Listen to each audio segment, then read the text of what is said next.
And I don't really know what comes next. I'm just doing my best, even though I'm so stressed out.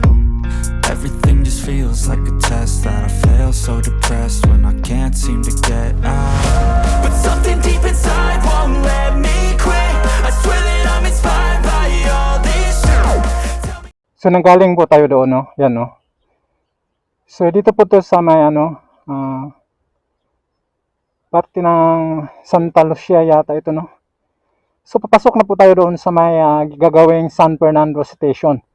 Yung pinapagawa ninyong train station dito sa may bahagi ng San Fernando, you know? So nanggaling tayo doon. Lagi naman tayong pumupunta dito, no? So, yan, no? Kita natin to matalahib pa, no? Yan. So titignan natin kung ano na yung development sa pinapagawa ninyo. May tumatawid, oh. Butiki, malaki. Yan. So makita natin dito na kakugnan pa dito, no? Kasagbutan pa. Yan, no? So itong nakita natin sa harap, dito tayo dadaan. Ginawa po itong daanan ng mga residente dito. At dito rin tayo yung mga poste, no? Sa pinapagawa ninyong railway line, NECR. Yan. Punta tayo doon. So ito, diretsahin lang natin tayo, no? Ilang metro na lang, makikita na nga natin itong Capitol Boulevard, yan, no? So dito may mga bakod dito, eh. May counting pa. So mga halaman lang yung nandito. So lalabas tayo doon sa may south side nitong gagawing San Fernando Station. Yan, no? So malawak na dito. Hanggang makita rin bakit sa magabilang gilid. Dito may mga bahay pa pakunti-kunti dito. Pero overall wala na ganong obstruction dito, no? Dahil mabilis lang naman to tanggalin itong mga nakaharang dito dahil hindi naman po solid na mga structure. So ganun pa rin, no? Mula nung napuntahan natin dito. Yan. Yun, no? So yan na po yung Capitol Boulevard. Yan, may mga sasakyan dyan. At dito, so, may mga lutuan dito. So, yun. Dito na yung pinakalas na poste dito sa may bahagi ng istasyon. Yan, no? Ito po yung building na hindi pa natatapos nila, no? So yan. Pag dito ka, kanan ka dito, papunta ka ng Capitol downtown, no? San Fernando downtown. At pag dito ka naman sa kabila, sa may ito po yung pinaka-south na, ginawa nilang south na gate dito sa ginawang San Fernando Station, no? Yan, makita natin yung ID, billboard. So dito lulusot yan, no? Yan, dire-diretso yan doon. At makita natin yung last na poste. So dito pa lang. Matagal na yung poste na yan. At yan.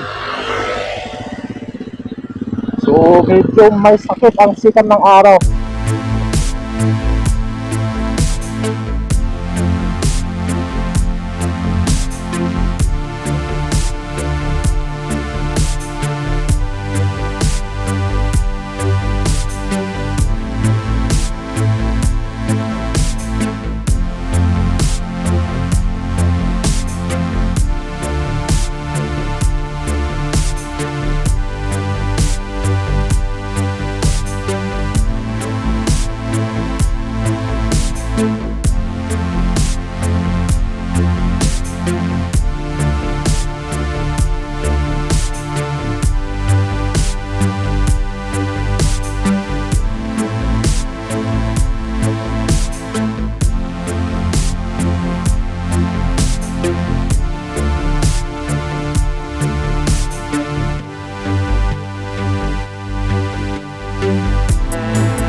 So dito na nga tayo ngayon, no? So ito po yung billboard dati ng NSCR. Tsaka yun yung isa. Yun sa kabila. Tinanggal na yung picture. May malaking picture dito si dating DOTR secretary. Tinanggal na. So wala na rin to. Wala na. Itong nakalagay dito, wala na rin itong saysay dahil hindi mo na mababasa. Dapat tinanggal na lang din. So anong purpose pag naglalagay ka ng ganito kung hindi naman nababasa? So dito, yan po yung tulay. Ito. Railroad Bridge. Yan Railroad Crossing Bridge. So may bago silang nilalagay dito na So ayan yun po yung tower crane ng ginagawang release ng istasyon ng tren. So yun, kahabaan dito. Dito tatagos yung mga poste So straight in lang yan. So wala pa. Pa lang. Pwede ka pang magtanim dito ng kamote. Yan Ang taba ng mga dito, tumutubo na So yan po yung kahabaan nito At susuong yan dito. Tatagos na yan doon. Doon sa kabila. Yun Pag diretsuhin mo yan, so diretso na po yan ng papuntang NLEX. Diyan sa unahan na yan, crossing na yan. At papunta ng Mexico. Dito naman sa kabila, ito naman ito ng Lubao. Yung banda bahagi ng sa may Olongapo. Yun. Papunta naman to dito. Bataan. Yan. Yun. Dito ka, diretsoin mo lang to.